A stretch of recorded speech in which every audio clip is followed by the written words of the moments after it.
Thank you.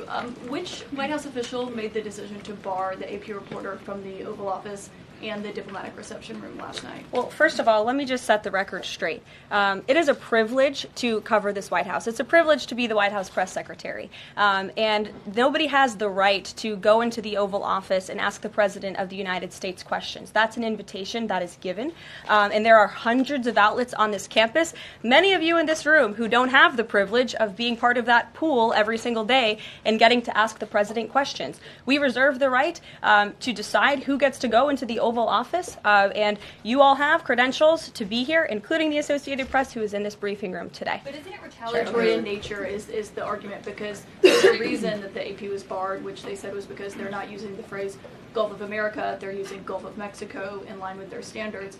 And so the question here is this setting a precedent that this White House will retaliate against reporters who don't use the language that you guys believe reporters should use? And how does that align with the First Amendment commitment that you were just talking about? I was very upfront in my briefing on day one that if we feel that there are lies being pushed by outlets in this room, we are going to hold those lies accountable. And it is a fact that the body of water off the coast of Louisiana is called the Gulf of America. And I'm not sure why news outlets don't want to call it that, but that is what it is. The Secretary of Interior has made that the official designation in the Geographical Identification Name Server. And Apple has recognized that. Google has recognized that. Pretty much every other outlet in this room has recognized that body of water as the Gulf of America. And it's very important to this administration that we get that right, not just for people here at home, but also for the rest of the world.